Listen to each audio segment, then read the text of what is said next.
Hey, everybody, welcome back to this issue of Staffing Monthly, where we are taking a deep dive into one of the most essential services or functions in the staffing industry, and that is payroll. And I hate to say it, but oftentimes this department in a staffing agency or the outsourced providers that support staffing agencies are a lot of times the unsung heroes of our industry because they really do so much in the way of keeping the entire front operation running smoothly and keeping our organizations compliant.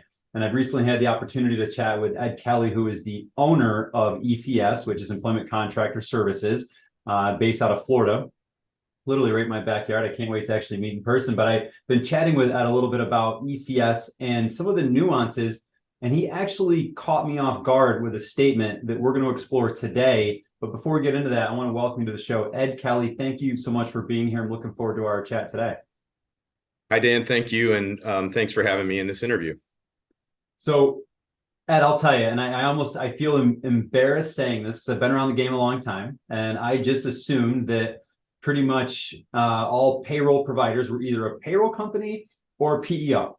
And when I sort of lumped you into the latter, being the PEO, and I'm like, hey, I'm going to be, interviewing some PEOs, and I would love to invite you on the show. And you're like, hey, we're not actually a PEO. And I'm like, well, what does that mean? And I want to say if I was offensive, I'm sorry. I was ignorant. But I want to ask today, if you're not a PEO, what is Employment Contractor Services, or what is ECS? Sure. So the first thing I will say is that there's certainly no reason to be embarrassed. There is a tremendous amount of confusion about PEOs and that business versus what companies like mine do. ECS is a back office services company for the staffing industry. We handle temporary and contract staffing labor on behalf of our recruiting partners throughout the country. We've been in business since 2000, and our job is to effectively put together a contingent staffing program for them so they can provide personnel to their customers. When we want to break apart PEOs from what we do, a PEO is in my opinion, is not part of the staffing industry. It is a business process outsourcing service that handles payrolling and benefits on behalf of any company. And so the key distinction between what PEOs do and what my business does is that PEOs have no intention of supplementing labor. They are not a recruiting function. They have no recruiting function. Right. Some recruiting firms use them to handle their back office services, but they take on additional responsibilities and risks when they do that. PEOs work very well in certain situations, but our business is different in that from an accounting and legal standpoint, we come to the marketplace as a staffing firm. However, our business model is a staffing firm that we don't have any internal recruiting function. So our recruiting vertical comes through our partners. So Ed, hold on. I don't mean to interrupt you here, but you said something that is interesting to me, that you actually come to the market as if you were a temporary staffing agency, which might seem like a competitive function or operation to most of the audience here. But then you follow that up immediately with, but you don't have an internal recruiting function. You rely on your partners for that. So that makes it seem like do you collaborate with staffing agencies? Like, what do you mean by partners? Yeah. So when I say we're a temporary staffing agency, that's a legal distinction, meaning from a legal standpoint, we are identified as a temporary staffing agency rather than a PEO. So PEOs are heavily regulated at the state and federal level.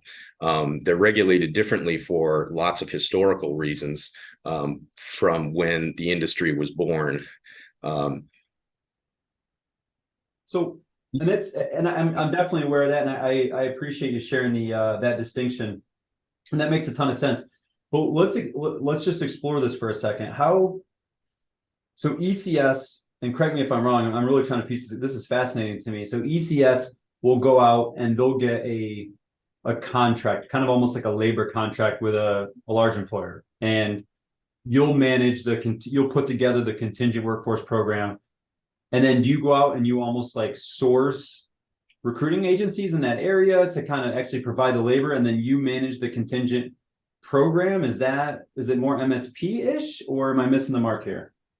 Not exactly. So here's how this effectively works. And All right, break it down for me. We will have a recruiting firm with 5 or 10 employees in their firm. They are predominantly a direct placement firm, and they place people regionally, for example, in the Northeast. As the market changes, and we are now changing, the labor market is starting to open up again. Their customer will start to ask them to provide contingent labor.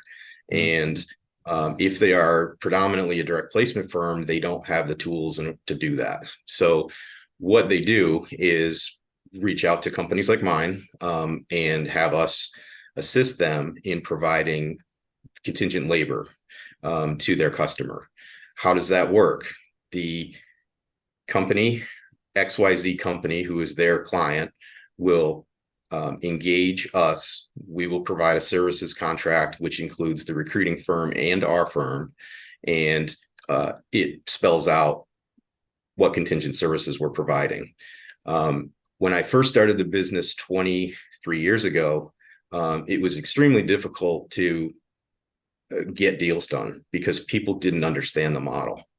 And so I was constantly on the phone with legal and procurement and HR, with people saying, well, who are you and why do you exist in this contract? And so that was a little bit of an uphill slog for the first few years.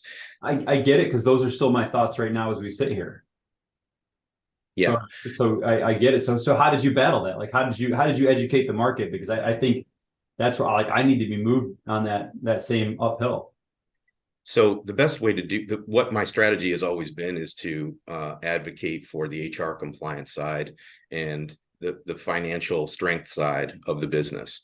When we talk to a customer about what our role is in the project, we provide strength to our recruiting partner by saying this partner, their core competency is in recruiting and not in handling employment and contingent labor arrangements. So when they recruit personnel, as they would for direct placement, they can recruit contract people as well, and we can then take over from there.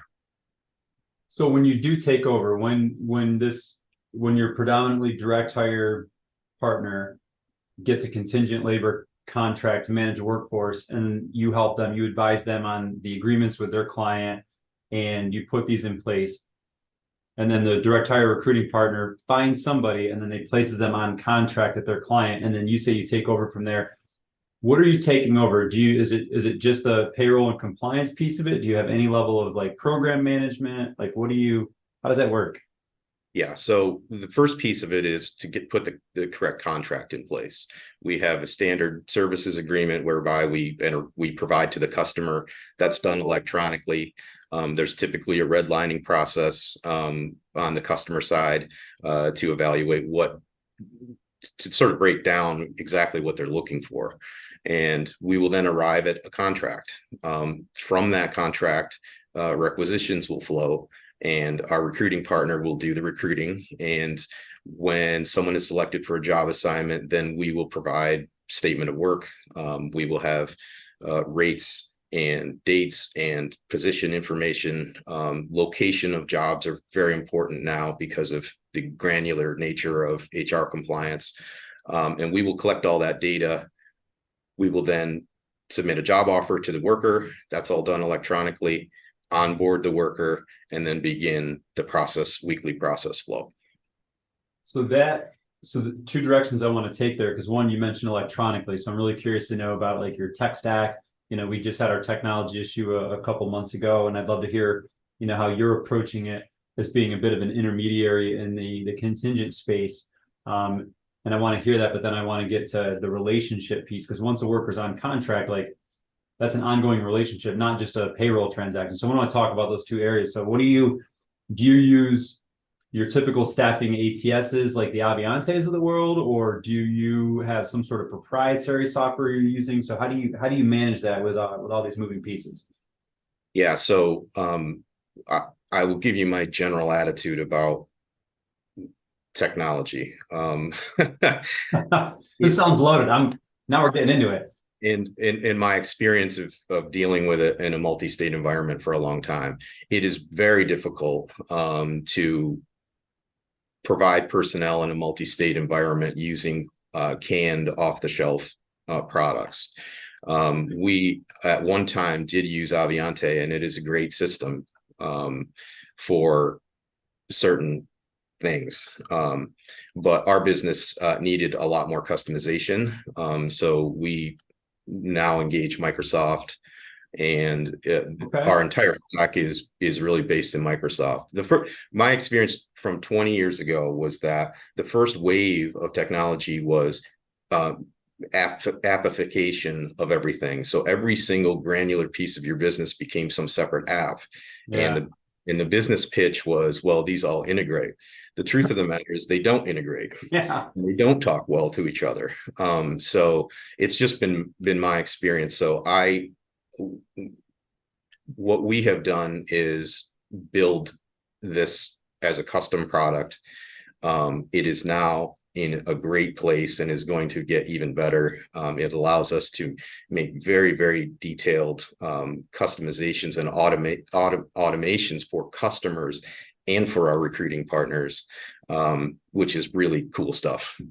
That's awesome. That's awesome. So I've not heard custom built Microsoft platform in the staffing or payroll space. So I think that's pretty interesting what you're doing there.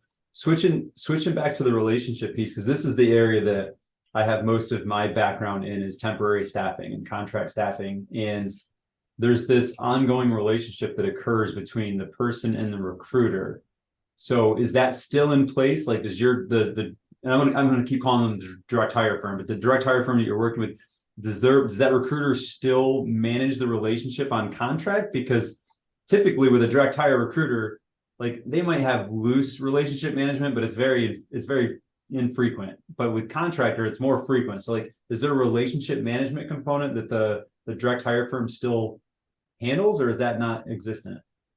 Yeah. So every partner of ours has different styles. Some of our partners are very hands-on with respect to managing the contract personnel who are provided to the customer. Others are very hands-off in that they treat it a contract placement in the same way they would a direct placement. Once the assignment's over, it's over. Our most successful partners are those who maintain candidate relationships over time, and those who typically place high-level, professional-level people on 9 to a year and a half long contracts at various customers and maintain that relationship for a long time. We're involved in that. That's another big distinction with respect to PEOs, in that we have relationships with these workers as well. So it really comes down to what my customers' needs are, and the most successful ones are the ones who do a lot of touching. Yeah, and I believe that to be true. So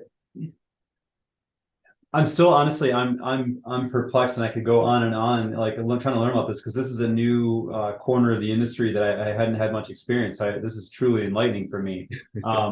Which industries do you actually find use this model the most? Like, I know you mentioned direct placement, but do you find yourself like in IT verticals, healthcare verticals, manufacturing? Like what industries do you think are using this model the most with your partners? Yeah, so we focus on professional level positions. There is undoubtedly a call for things like light industrial and healthcare and what have you. But we don't handle that predominantly for insurance purposes. Yeah, it's expensive. It's expensive and difficult. You can pass on expense. What you can't pass on is insurers agreeing to renew policies if you have claims.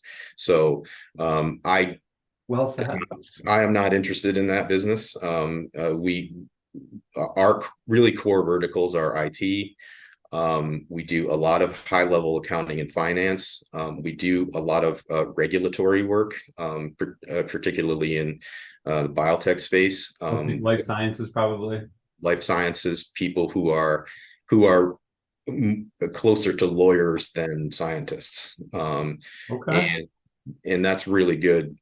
It's really good business, and it really fits the contingent labor because their projects are long enough where it makes sense for the recruiters to do it, but short enough where you need to maintain that relationship so you can place them elsewhere. That makes a ton of sense, and it actually it's a funny. My mind works in a funny way, but when you mentioned the more like lawyers, I thought about our good friend, Marty Barasco, who connected us. Yep. But then when I thought about lawyers, I thought about agreements, and I thought about, I want to circle back that you mentioned that you have this agreement. So, and you're talking to HR and procurement. So when your partner that already has a direct placement agreement with a company and they're negotiating contingent, are you sitting in those meetings? Like you're at the table and you're actually talking and negotiating rates and rate cards and all of that stuff? Is that ECS does that? So I am not involved in rates at all. Okay. I will advise on rates if I'm asked. But if some partners who have never done contingent and have always focused on direct placement, they have difficulty pricing things on the contingent side. And when I'm talking to a new prospect, I tell them, if you want my input, I'll be happy to give it. If you don't, I will step aside. Yeah. Okay. So where do they go? Where do you, like, if you have partners that aren't familiar with contingent labor rates, and let's say they choose not to take your opinion for some, I don't know, weird reason in this scenario, but like where would they go? Like are there consultants out there that only consult on like rate cards, or like are there people in the industry that do that? Or so rates are driven ultimately by the customer. In my experience, rate cards are something to me which are a little bit too inflexible. I think the marketplace is too dynamic, particularly when you have sub 3% unemployment. Everything is very case by case basis in my view. But you can take pay bands and use that as sort of a point of reference when you're trying to price payroll and billings. My involvement with the customer is really about making sure that our recruiters are protected from an HR compliance standpoint, our workers are protected, and ECS is protected in that we are not offering to provide services which we're not capable of providing or capable of insuring against. So the lion's share of my work week is looking at staffing contracts with customers and just evaluating them and redlining them. I'm not gonna lie, that sounds boring. Well, I've done it a long time, and that is, I will say, is a value add. Meaning, many of our recruiting partners don't want to deal with that stuff, and it's you. I get it. I think it is a real value add for our partners in that they can say that they have somebody who's knowledgeable and can produce a lot of contingent workers for them without having to deal with the administrative stuff. And I get it. And I honestly, I'm half kidding when I say, even though I say it stone cold face, is just because like that's the world that I lived in, because I was on the BD side. So I'm like, I was looking at the contracts, day in and day out, and the MSAs and navigating the RFPs and having to go back and forth. Like, and and I still advise some clients in that arena. So like I know it, but it's the bane of my existence. I'm not a legalese guy. And if there's I've got an amazing guy on my team that just does a great job of that too. So it's a massive value add to find somebody that actually will do it. We'll do it thoroughly. We'll be entrenched in the details and redline. So you're a rare breed, but a needed resource out there for sure. Um, I got two last questions that I want to ask. Sure. One is you made a comment earlier that the labor market's coming back. And given what I just kind of learned about your model, that where you typically work with someone that offers maybe direct hire services and that their customers are saying, hey, we want to go into contingent. For you to make that statement, like the labor market's coming back, can you tell me a little bit more about what you're seeing or why you feel that way? Yeah, so let me qualify that by saying the labor market is turning towards a better and more normal historical mix than it's been in the last 2 or 3 years. What we've seen in the last 2 or 3 years is our partners saying, I have 200 direct placement job orders that I can't fill. Because everyone is working, Yeah. and especially on the IT side, larger companies are just hoarding talent, whether they need them or not. They would keep them on their payroll because of the fear of losing them. Because of the interest rate changes from the Fed and other areas in the economy, they are trying to turn the labor market back to a normal mix, which is 5%ish, and a better combination. Typically, a staffing firm, what I normally will advise is 60-40. If you have 60% of your revenue in contingent and 40% in perm, that's generally a good mix. It's good for M&A if you are seeking to sell the company at some point. And so we're going from 100% perm revenues to a better mix. Yeah. And so I think that's good news for recruiting in general, because recruiters are going to be able to find some talent again. That is good, and you bring up a really good point there about that mix, and I'm sure Marty would agree with us if he was sitting here, is that traditionally direct placement firms, they don't carry the best multiple in an exit situation because the placements or the revenue is not predictably transactional as temporary staffing. So those businesses tend to have, even though the margins are much better in direct placement, because of the volatility or the lower predictability level, the multiples tend to be a little bit less. So I think that's a good balance that you're mentioning there. Well, if I can jump in on the margins issue, the margins in contingent staffing can be far in excess of direct placement.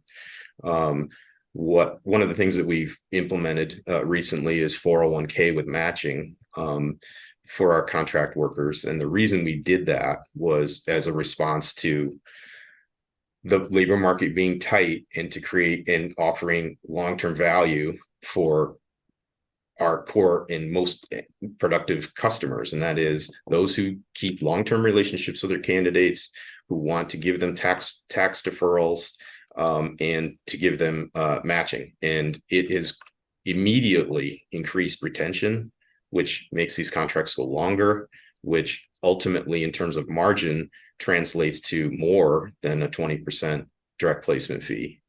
And so what I do when I'm asked about rates is we start with taking a direct placement fee, which is 20% or 25 or whatever that number happens to be, and we price it accordingly. And that is a function of the bill rate, the length of the assignment, and the conversion fee.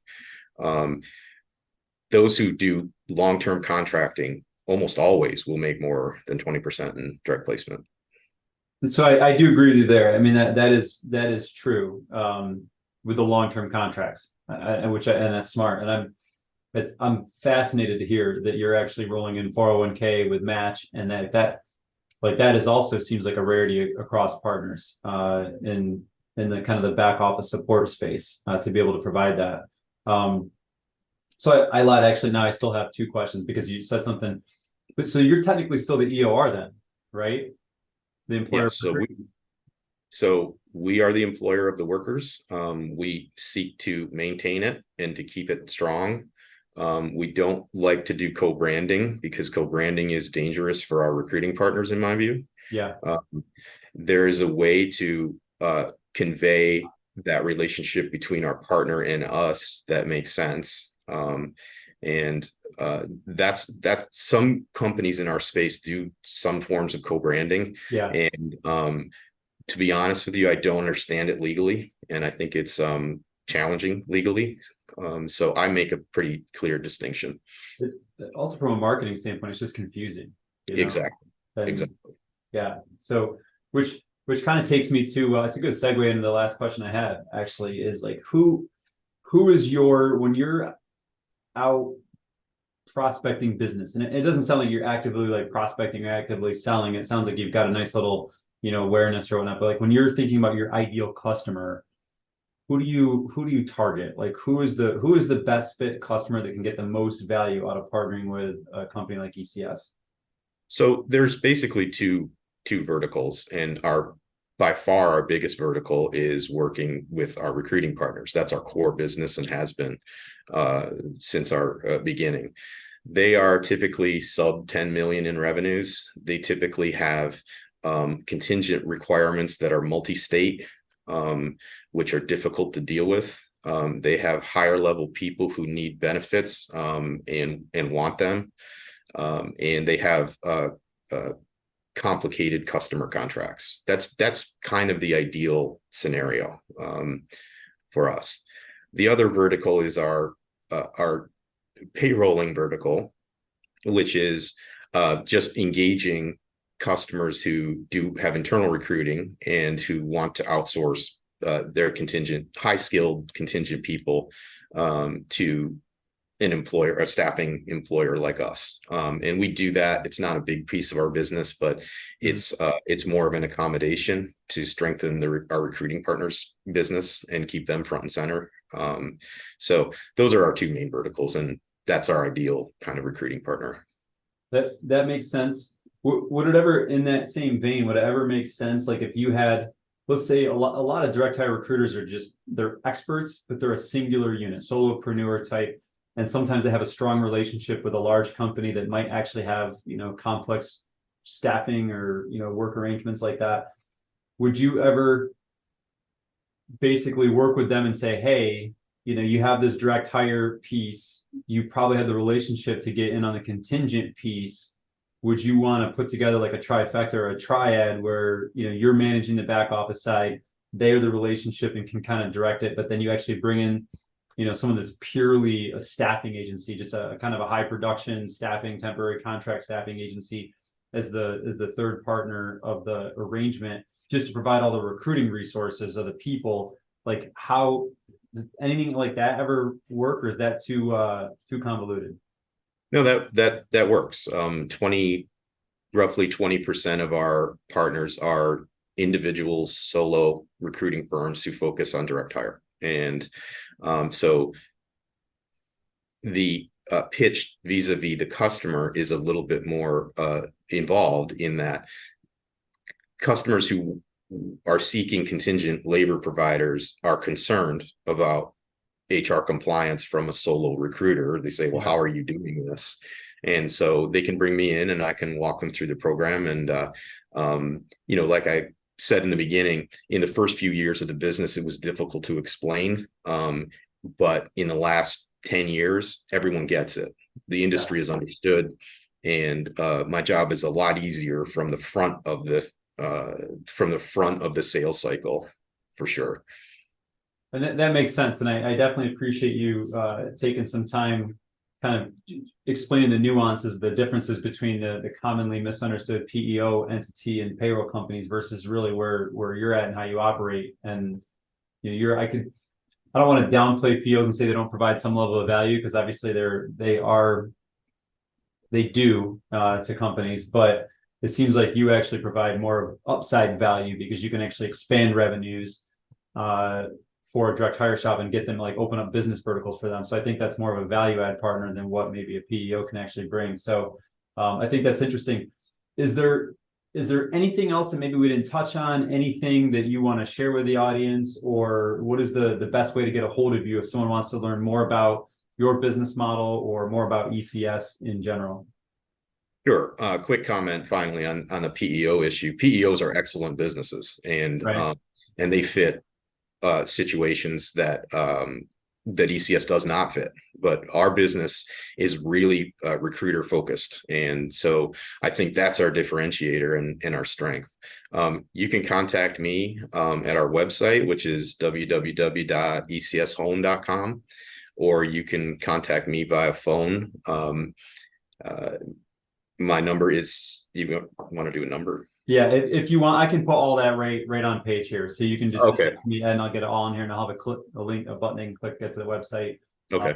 Email and all that stuff as well. So so you heard it there, folks. If you want to get a hold of Ed and learn more about this, or see if it's a good partnership opportunity for you, or just explore the model a little bit more, you can obviously contact him with any of the methods below. But Ed, man, thanks for being here. I am grateful for your wisdom, and I look forward to meeting you in person sometime in the next few months here.